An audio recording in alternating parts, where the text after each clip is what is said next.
আসসালামু আলাইকুম। জানিয়ে দেব এই মুহূর্তে হাতে পাওয়া সর্বশেষ ভয়ঙ্কর কিছু আন্তর্জাতিক আপডেট বাংলা সংবাদ। শুরুতেই থাকছে সংবাদ শিরোনাম।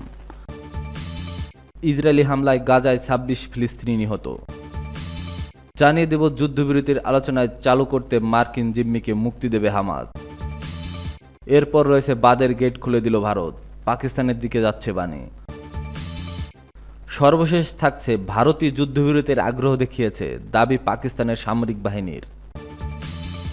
এখন শুনছিলেন সংবাদ শিরোনাম, এবার বিস্তারিত। প্রিয় দর্শক, আপনি যদি এই চ্যানেলে নতুন হয়ে থাকেন, ভিডিওটি দেখতে দেখতে চ্যানেলটি সাবস্ক্রাইব করে আমাদের সাথেই থাকুন। ইসরায়েলি হামলায় গাজায় ২৬ ফিলিস্তিনি নিহত। ইসরায়েলের হামলায় ফিলিস্তিনের অবরুদ্ধ গাজায় অন্তত ২৬ জন নিহত হয়েছেন, এর মধ্যে ৮ শিশুও রয়েছে। ইসরায়েলি ড্রোন হামলা ও বিমান হামলার লক্ষ্যবস্তু ছিল মূলত বেসামরিক ও আশ্রয়প্রার্থী নাগরিকরা বলে জানিয়েছে চিকিৎসা সূত্রগুলো। খবর আল জাজিরা আনাদোলুর। প্রতিবেদনে বলা হয়েছে, মধ্য গাজার দেইর আল বালা শহরে একদল সাধারণ মানুষের উপর ড্রোন হামলায় ২ জন নিহত এবং অনেকে আহত হন। একই শহরে আরও একজন ড্রোন হামলায় এবং অপর একজন আগের হামলায় আহত হয়ে মারা যান। গাজার দক্ষিণাঞ্চলীয় শহর খান ইউনিসে আশ্রয়প্রার্থীদের একটি তাঁবু লক্ষ্য করে চালানো হামলায় একজন ফিলিস্তিনি এবং তার ছেলে নিহত হন। এই শহরের পশ্চিমাংশে আরেকটি তাঁবুতে ড্রোন হামলায় ২ শিশুসহ ৪ জন নিহত হন। আহত হন আরও অনেকে। খান ইউনিসের পশ্চিমে আল মাউসি এলাকায় আচ্ছা শহরে আছে ২টি তাঁবুতে পৃথক হামলায় ৪ জন নিহত হন, যাদের মধ্যে ২ শিশু ছিল। একই এলাকার আরেকটি তাঁবুতে হামলায় আরও এক শিশু মারা যায়। পাশাপাশি একটি সাইকেলের উপর ড্রোন হামলায় এক তরুণ নিহত হন। প্রত্যক্ষদর্শীরা জানান, পূর্ব খান ইউনিসের আবাসান আল কাবিবার শহরে ইসরায়েলি বাহিনীর তীব্র গোলাবর্ষণ ও গুলিবর্ষণ চালিয়েছে। গাজা শহরে গোলাবর্ষণে একটি শিশুর মৃত্যু হয় এবং উত্তরে জাবালিয়ায় আরেকজন মারাত্মক আহত হন। এদিকে খান ইউনিসে একটি গাড়িকে লক্ষ্য করে চালানো বিমান হামলায় ৪ জন নিহত হয়েছেন।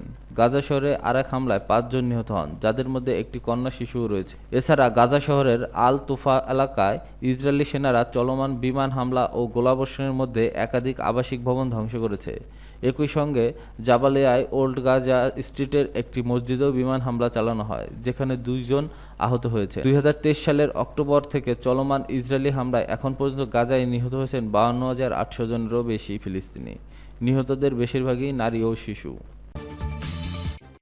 যুদ্ধবিরতি আলোচনা চালু করতে মার্কিন জিম্মিকে মুক্তি দেবে হামাস। গত ৭০ দিন ধরে গাজায় খাদ্য, ওষুধ ও জ্বালানি সহ সব সাহায্য প্রবেশ বন্ধ করছে ইসরায়েল।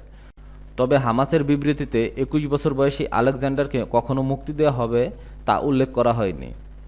আগামী ৪৮ ঘন্টার মধ্যে তা হবে বলে মনে হচ্ছে না। ফিলিস্তিনের গাজায় যুদ্ধবিরতি চুক্তিতে পৌঁছানোর প্রচেষ্টায় অংশ হিসেবে ইসরায়েলি মার্কিন জিম্মি অ্যাডান আলেকজান্ডারকে মুক্তি দেওয়ার কথা জানিয়েছে ফিলিস্তিনি স্বাধীনতাকামী সংগঠন আন্দোলন হামাস। খবর বিবিসি আল জাজিরা।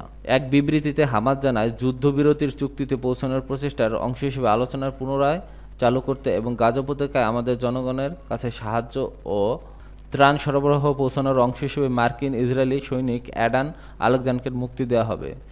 গত ৭০ দিন ধরে গাজায় খাদ্য, ঔষধ এবং জ্বালানি সহ সব সাহায্য প্রবেশ বন্ধ করে রেখেছে ইসরায়েল। তবে হামাসের বিবৃতিতে ২১ বছর বয়সী আলেকজান্ডারকে কখন মুক্তি দেওয়া হবে তা উল্লেখ করা হয়নি। আগামী ৪৮ ঘন্টার মধ্যে তা হবে বলে মনে করা হচ্ছে।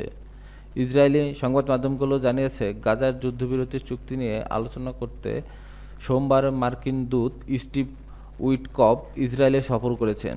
জানা গেছে, ফিলিস্তিনি স্বাধীনতাকামী সংগঠনটি কাতারের মার্কিন প্রশাসনের একজন কর্মকর্তার সঙ্গে সরাসরি আলোচনা করেছেন। কর্মকর্তা বলেন, বেশ কয়েকদিন ধরে আলোচনা চলছে এবং যুদ্ধবিরতি নিশ্চিত করা এবং মানবিক সাহায্য প্রবেশকে সহজতর করার উপর দৃষ্টি নিবন্ধন করা হয়েছে। তেল আবিবে জন্মগ্রহণকারী যুক্তরাষ্ট্রের নিউ জার্সিতে বেড়ে ওঠা আলেকজান্ডার গাজার সীমান্তের একটি অভিজাত পদাতিক ইউনিটকে কর্মরত ছিলেন। ২০২৩ সালের ৭ অক্টোবর হামলায় হামাস তাকে ধরে নিয়ে যায়। ইসরায়েলের সঙ্গে আর যুদ্ধবিরতি নিয়ে আলোচনার আগ্রহী নয় ফিলিস্তিনের স্বাধীনতাকামী সশস্ত্র গোষ্ঠী হামাস।